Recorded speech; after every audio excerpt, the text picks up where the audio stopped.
Hello there, ladies, gentlemen, and unicorns. I welcome you to the second video in the series of the making of the Ludum Dare 41 Keynote.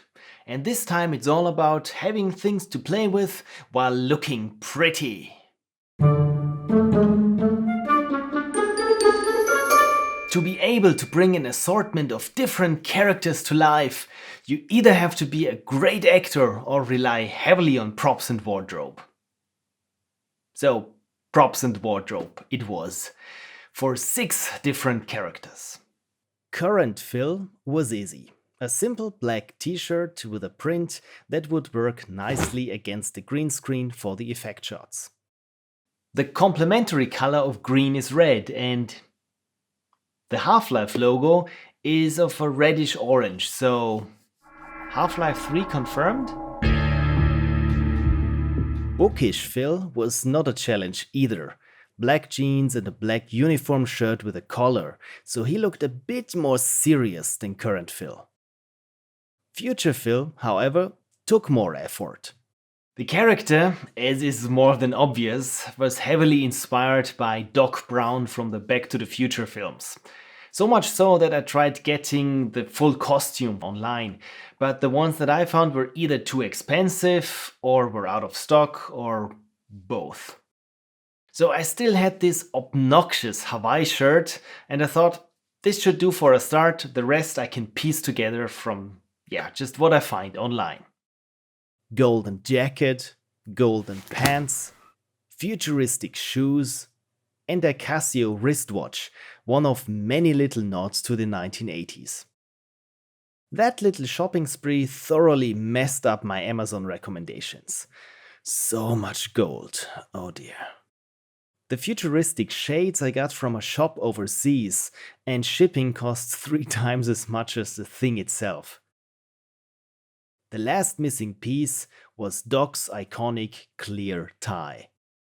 Once more, the internet let me down and I needed to up my cosplay game and take matters into my own hands. For half of the price of a genuine clear tie sold online, I got a comically big roll of clear vinyl and used a tie as a template for a cutout. So the result looked pretty convincing at first. But as I tried it on, well, I have problems with tying tie knots even with regular ties. But getting a half decent, half Windsor with vinyl, it was just impossible. So back to the drawing board. In the end, I just had the pointy part of the tie and wrapped a vinyl ribbon around the top, all held in place with a fixing pin on the costume. When you watch the film, this is more than obvious. And this really made me wonder at how they made it for Back to the Future that it looked so good there. Kid Phil was the incarnation of me in the 90s, so he needed era-appropriate attire too. Blue jeans, some vintage cut sneakers, and the most 90s shirt I could find. I know, Iron Maiden's Killers tour happened way back in the 80s, but I discovered Maiden in the 1990s, and I also used to wear baseball hats back then, so there you go. Younger Phil was a bit difficult. I looked through a couple of catalogs from the 80s to jog my memory on what we all had been wearing. Not afraid of popped collars and popular colors, I tell you. And those shoes.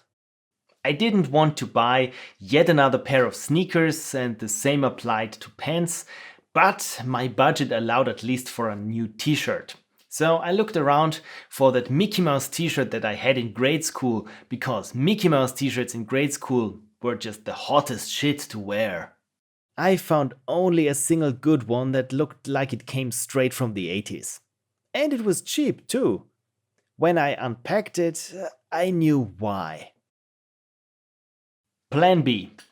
I was also a big space nerd, and I recall vaguely of having that space shuttle t-shirt as a kid, so I looked around but I couldn't find the right one.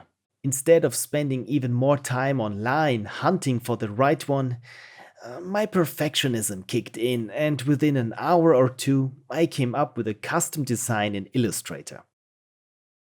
Should you like the design and for some outlandish reason want to wear it, got you covered.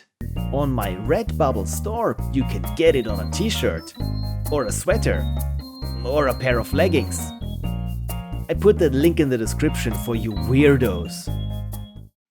So, if you kept count, those were 5 different outfits, but before I mentioned, there were 6. Yeah. The 6th one I still got, but I had to cancel the shooting because I was running out of time. So this one would have been for my deleted scene depicting me in my early 20s as I was doing my compulsory year of civil service. I was stationed in a fire brigade on the countryside and I looked like this. Yeah, I had long hair, pretty grungy, this ugly green uniform, and I look pretty miserable. It wasn't the most exciting year of my life, but at least I made some good friends there.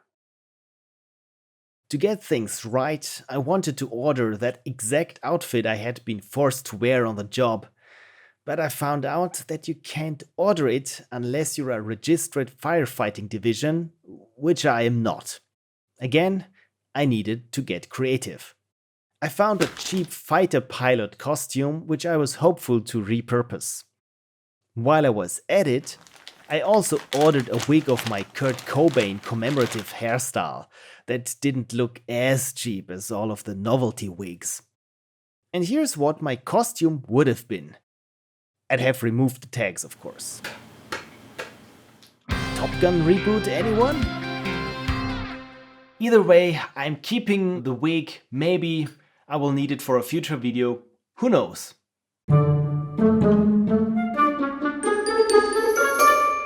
Concurrently to the wardrobe items, I began working on props, and the first one was Future Phil's tumbler.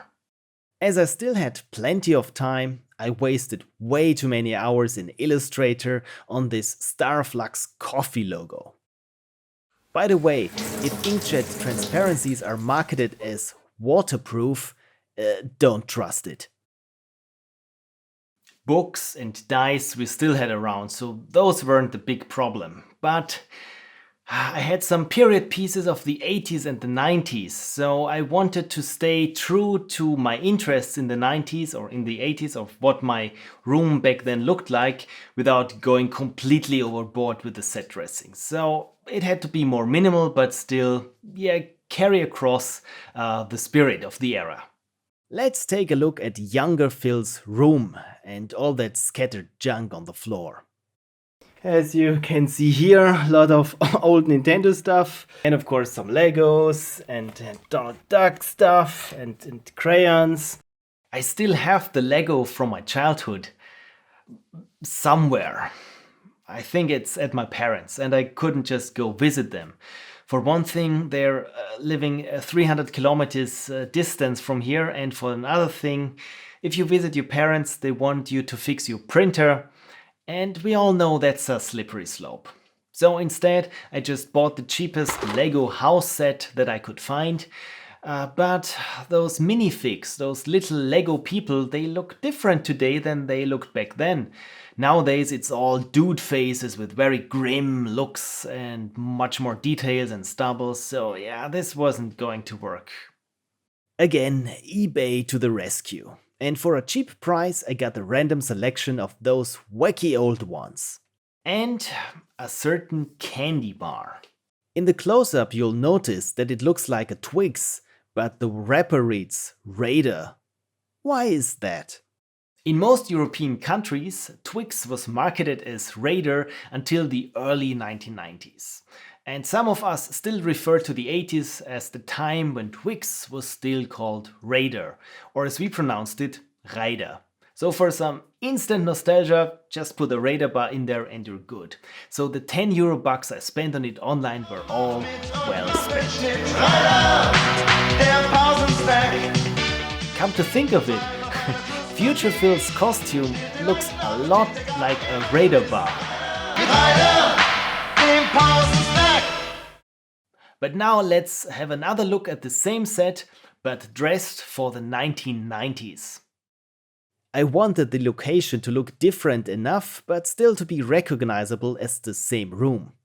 As an other nod to Back to the Future, there's the iconic poster now on top of the Turtles poster from before, as if Teen Phil had intentionally covered it up with something cooler.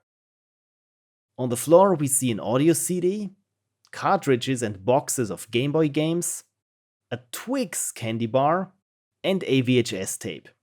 In fact, the very same tape that still holds the Nintendo HQ in 1984 bit.